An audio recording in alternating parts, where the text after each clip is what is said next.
So we are back here on the Choose954 podcast, episode 32, with local artists and creatives, Dennis and Liz Friel, from their beautiful Coral Springs studio, lab, empire, where they're making a bunch of cool stuff that they're going to let you know about here. If you didn't know about Choose954, we started a social movement to cultivate culture and community here in Broward County, where I'm from, in Coral Springs, born and raised, in an effort to keep people in know with all the great things that are going on and make this a better place to live and not just a better place to vacation. So the point of the podcast is to connect you with incredible people like them doing amazing things in the community. So without much further ado, why don't you start off by telling us a little bit about yourself, Liz? Okay. I'm Liz. I'm an abstract painter, and my husband and I work together, and he has his marine life paintings, and this is somehow how we're making a living doing this. So I don't know. By pursuing our dreams, we're living the dream, as you say. I always say that, like, phonally, very sarcastically, though. Very sarcastically, usually, but makes people laugh. No, you are. You definitely are. I don't know how we're doing it, but we've been working at it for years and years. I think it was like after our third date, we started looking for studio space together. That was really, it really was. We would wake up in the morning and be like, so what should we do? Let's plan this, and like that's just how we are. We just ideas, and creative, and I definitely always wanted to go out on our own, and he was still, working a full-time design job and everything, so I kind of pushed him because his work is outstanding. Yeah. So, we'll get into it a little bit. And for those that aren't familiar with DFAS, tell us about Mr. Dennis Friel. Born and raised here in South Florida. That's right. Painted fish for the majority of my life. I ended up going to art school, found myself in the music business for a while. Never stopped painting fish the whole time. And then eventually this one kicked me out of that job. She's like, you just need to paint fish all the time. And that's the very short story. And you are a fisherman at heart. Mm-hmm. Yes. Yeah, sure. See plenty of rods and reels around here. Yeah. I mean, I always say I'm an artist first, fisherman second. Okay. Some marine artists might flip that around and say the opposite. Sure. But I always say artist first. Sure. Fisherman second. It's just, lover of the water, lover of the ocean, really. So the first part, how did you initially get into art? Oh man, I don't ever remember not. You were born with it? Yeah, there's my deepest memory. I don't remember not, having some sort of innate ability to draw or paint or something. And even as a kid, I remember not having a paintbrush to work with that day, but I did have some paint, and I created an F-16 and fire coming out of the back with like paper towels, and it's like I was just creating when I was a kid. Cool. It's just never been. Some kids like in school are always like, oh, I'm gonna be this, and they like keep changing their mind, what they want to be, like the astronaut or whatever. But I just never really questioned it. It was just always just kind of what I was gonna do with my life. I always say being an artist isn't something I do, it's what I am. Mm-hmm. So I don't really know any other way to answer that one. Amen. How did you get into art? I actually got into it through photography. Okay. That was really my first love. But my photography in college was always experimental and more of a fine art aspect, and they didn't really want that. So, I mean, needless to say, where was this?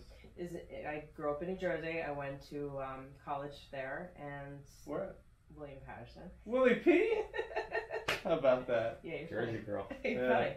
So real funny. I went. All right. So I'm the youngest of six. I'm the only one born here in Florida. Okay. They're all from Jersey. Okay. So it's kind of like a little bit of a joke in my family. Yeah. Like, of course you married a Jersey girl. I have some family from North Jersey, Bergen County. My dear aunt, cousin, and uncle, and yes, it's a beautiful place in the springtime. Keep going. I don't know, man. Bergen County, it's nice. It is nice. nice. I tell people like, you always hear the things about New Jersey, like, armpit of America. It's really only outside of the airport. Correct. The rest of the state's beautiful.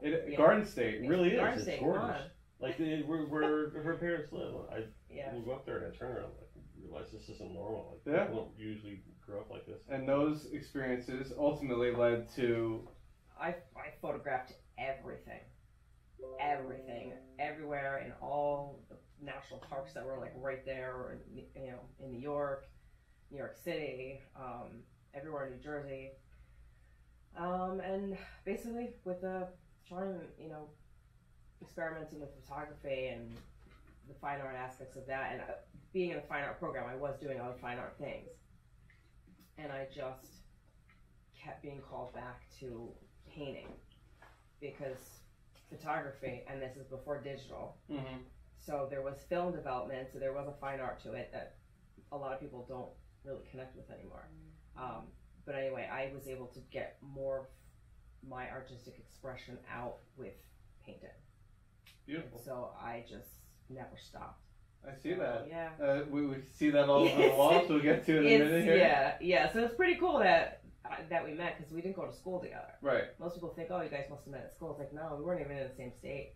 Okay. So yeah. Well, then, if you were from New Jersey, how did you get involved in the water, and what in your love for the water? How'd that come about? Well, actually, it's crazy because I grew up, boating my whole life. Not so much fishing in New Jersey. My father owns a small dealership in North Jersey off Route 17. So. Oh, really? Yeah. Yeah, So she really. She grew up in a family of boat salesmen. Yeah. I worked at the Verizon off of Route 17. Really? Yeah, in Paramus. There you go. How about that? Yeah, right. The 1 year I lived in New Jersey. Yeah. The 1 year. When it dips down and you can see New York City, that's where we are, right at the bottom. Oh, cool. Before New York State. So yeah, so it's we're kind of meant to be. Okay. And what would you say? How did you get involved in the water? Was it from birth as well as early memories, or? Well, I mean, yeah, just growing up here. I mean, you know how it is. It's just all around you. Yep. But we really did.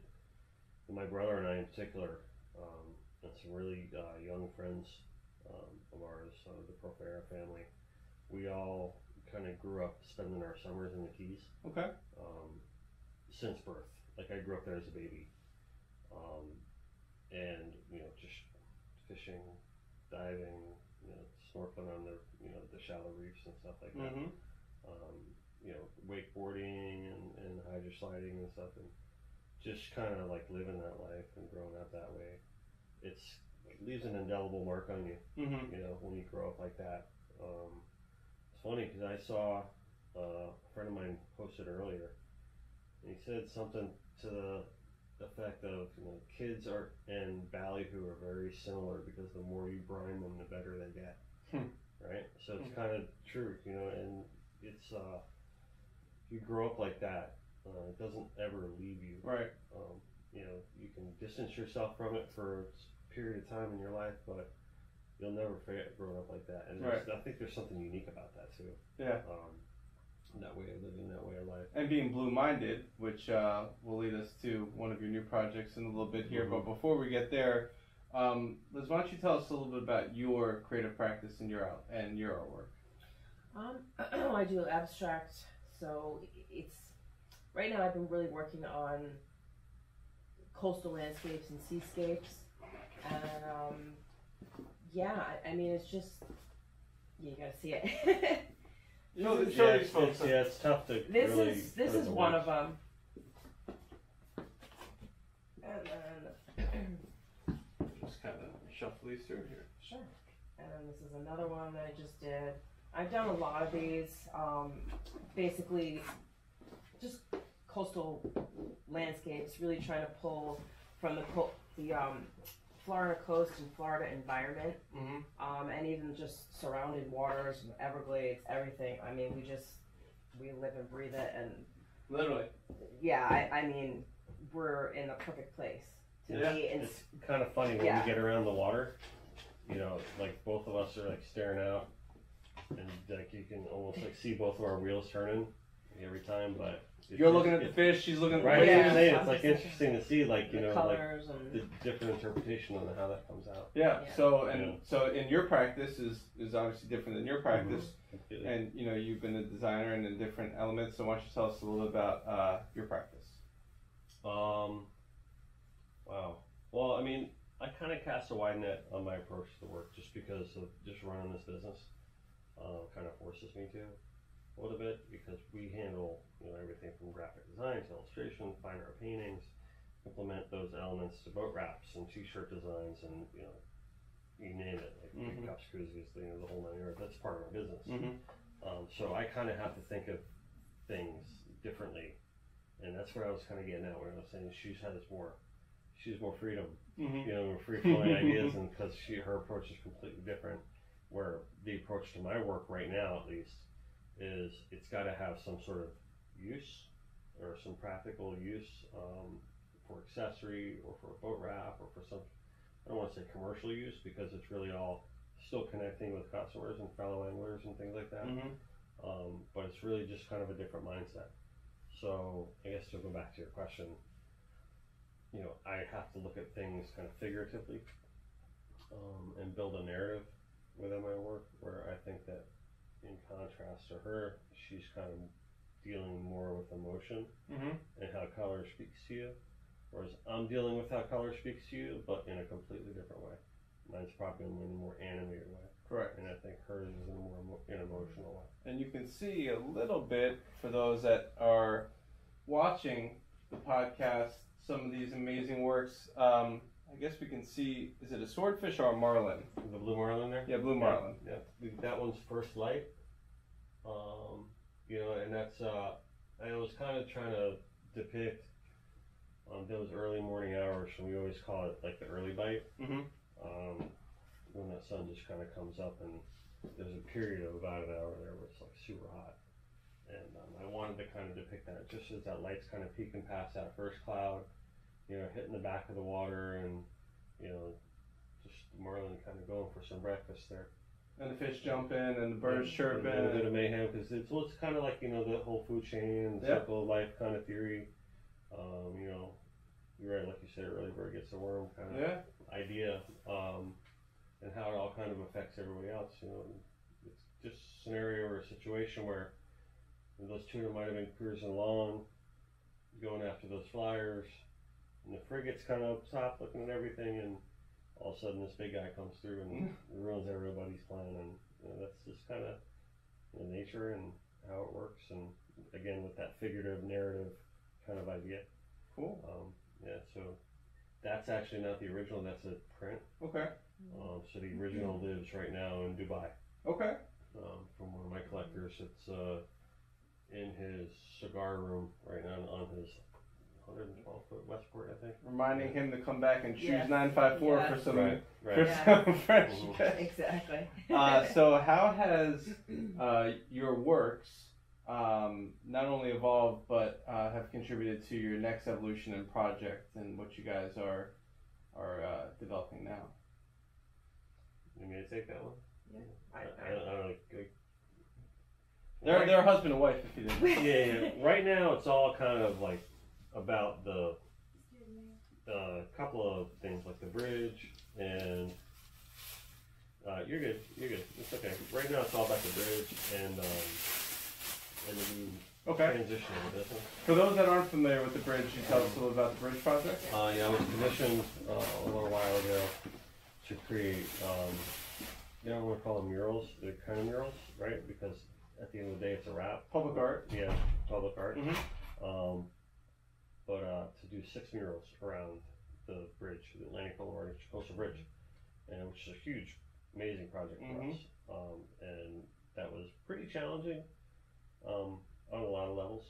Just the file sizes that I had to work with, and all the fish are hand painted, and all the elements are hand painted, and I kind of had to do a hybrid illustration and photoshopping to kind of get them everything fitted to into the right scale, yeah, and into the right specs and everything like that. And to flow together. And it's almost kind of like, exactly. It's kind of like a hybrid of, painting a bridge and also designing a bridge.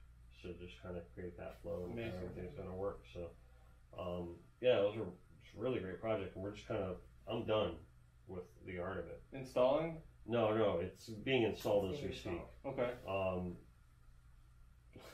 Last week I got an email that 3 of the walls were at the wrong dimension, so I had to go back to the drawing board. So it was a little bit of a production delay.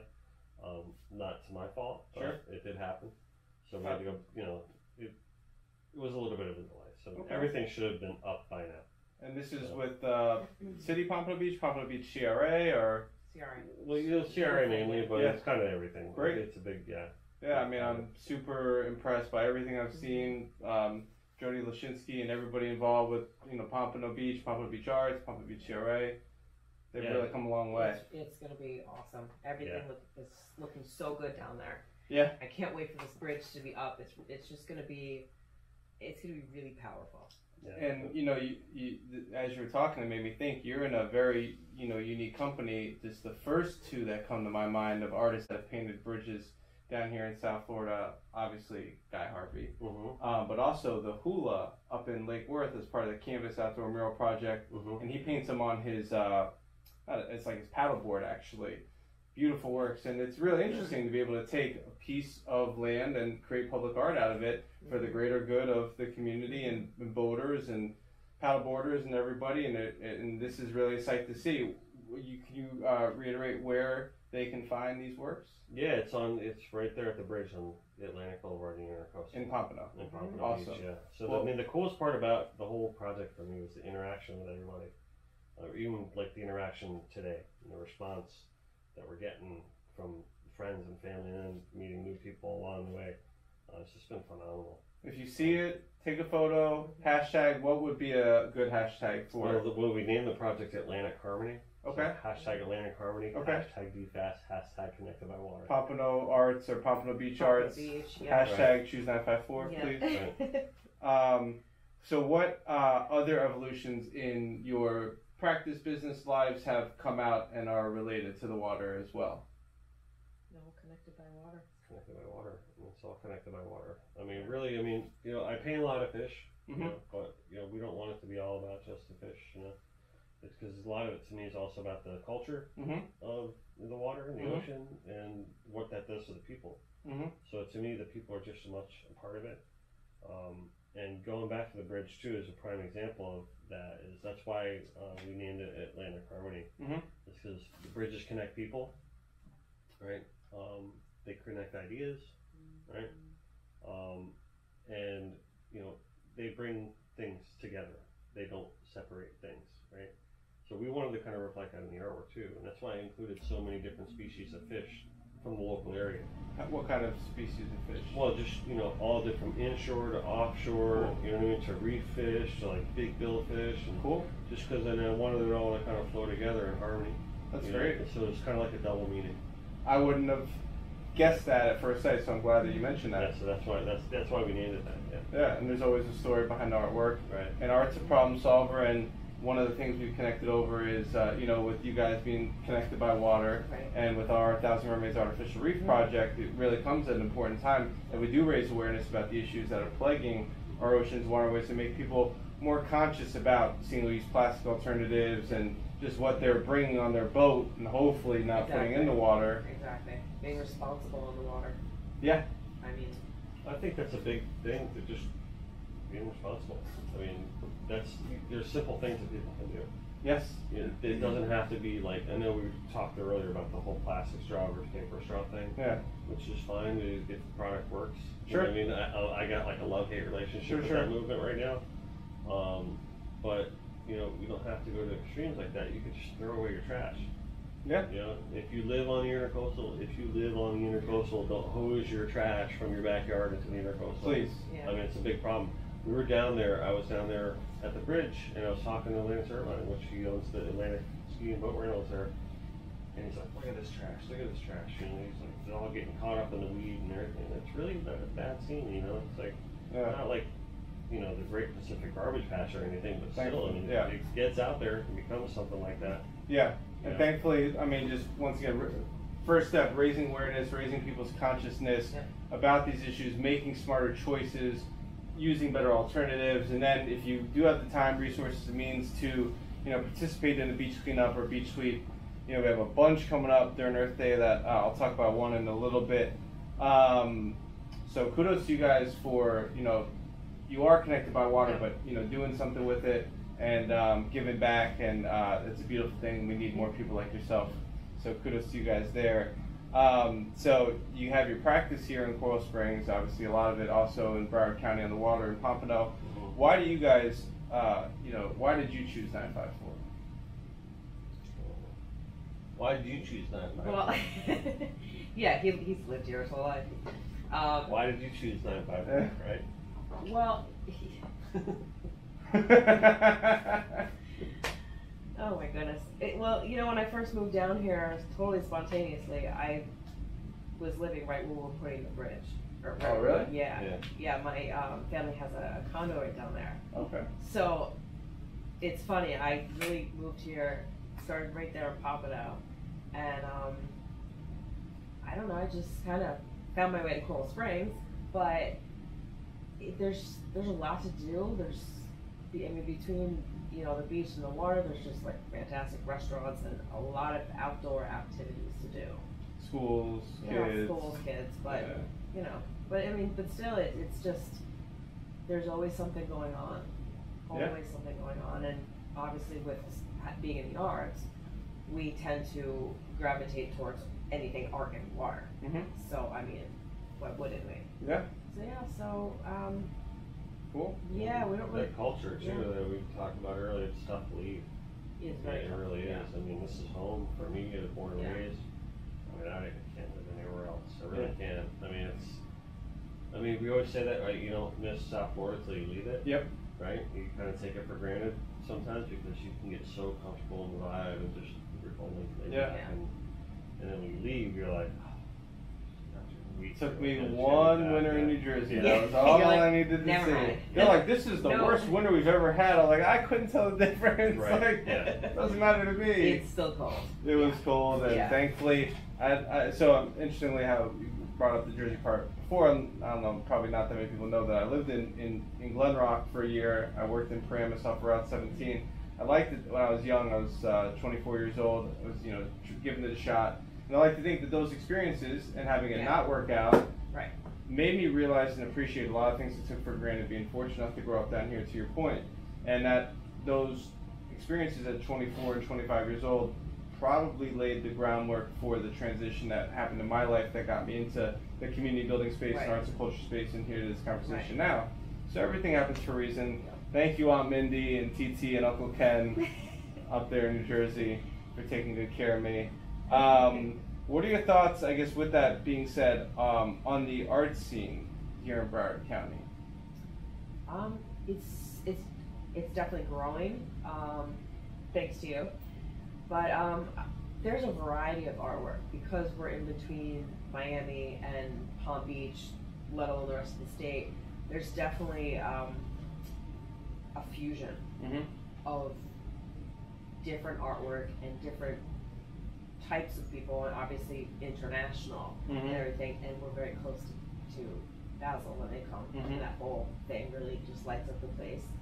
And then your whole Art Fort Lauderdale and water and everything. So it's pretty cool. There's a lot to do. I don't know. You've been able to make it. Business we out make of it. Yeah, it works for us.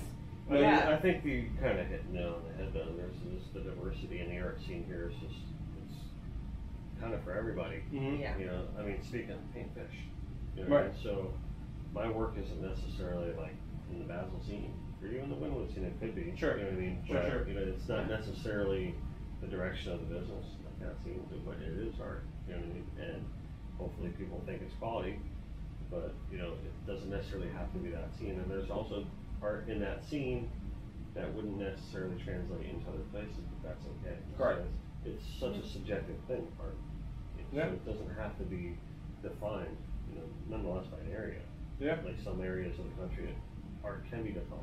Correct, and it's interesting as I've traveled and experienced different places how their local culture, environment, economy plays a role in the artists and their creative outlets and expressions. And it's interesting how our local economy, has obviously profoundly impacted your work and your work as well. Well, your environment's going to definitely 100% be a matter of And my friends Ernest and Sierra that created the Thousand Mermaid Project, they were sculptors and body casters, and there's only so many places that you could sell and make body casts of naked women, but the fact that they were able to turn that into a mermaid and turn that into an artificial reef public art project, there's only so many places you can do that. Right. You can't do that in Cedar Rapids. You're not gonna do that in New York City either. Yeah, right. I mean, that's a huge place for art, but I have to say that it's not stuffy art here. Correct. It's very open, happy community. Yeah. It's very like everybody's welcome. Yeah, You know? and I've been very, very encouraged by the growth of the art scene and culture and everything here in Coral Springs.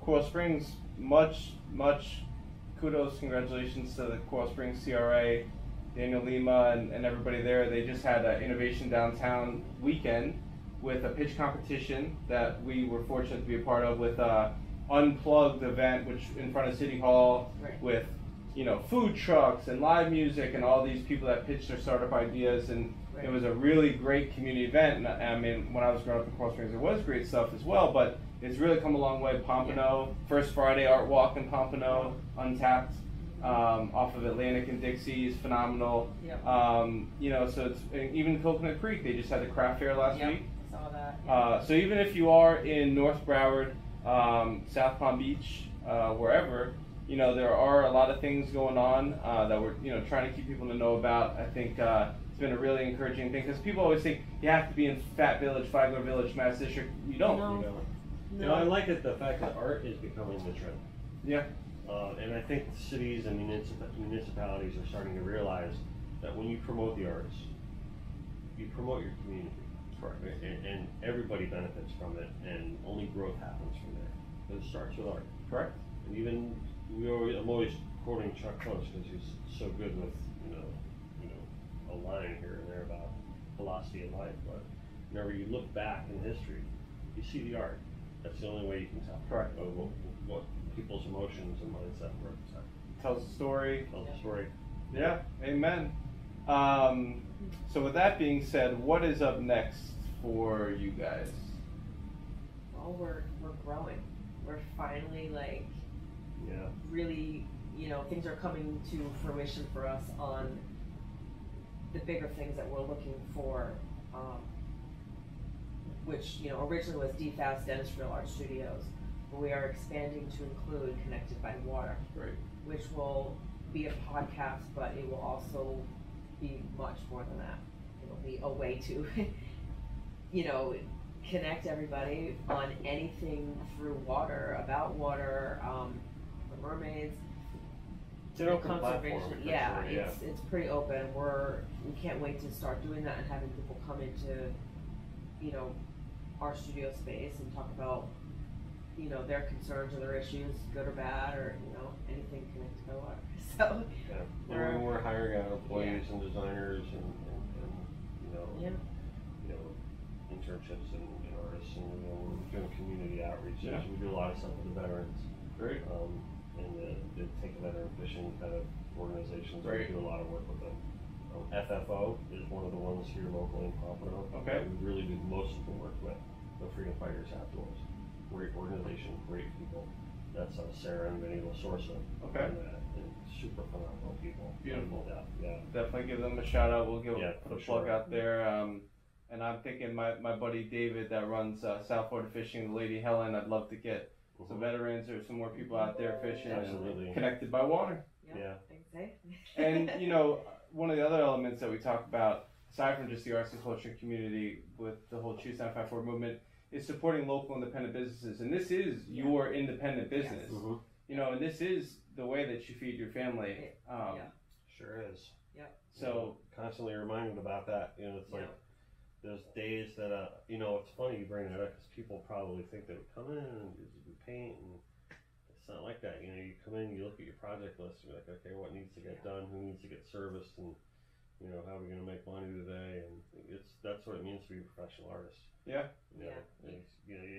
You can't sit around waiting for inspiration to happen. Yeah, as you can begin to see, for those that are tuned in to the video portion of the podcast, you could see progression, sketches, storyboards, and project plans for the bridge, and I see a lighthouse, and Yep, it's all a bunch of stuff, and it's like, I don't know, I think I've forgotten more illustrations than most people have remembered, or thought of, but it's a whole bunch of different things. We run the gamut of the different types of projects.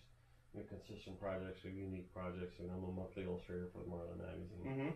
So we're always doing stuff with them. Waterway cleanup, or you get involved with cleanups as well and stuff like that. To be honest with you, I don't, and we probably should do that more. I don't even fish nearly as much as I used to. It's because we're just here all the time. And kids. And the kids, exactly. We have a 5-year-old and an 8-year-old. So God bless them. Yeah. God bless us. Amen. They got blessings. Where can they find you guys on social medias? Well, me at Liz Friel _art. Liz. Liz. Friel. Yes. Okay. Yes, on Instagram. And Dennis's is Instagram at Dennis Friel art. One word. DENNISFRIEL art. And I'm sure we'll have it connected by water soon.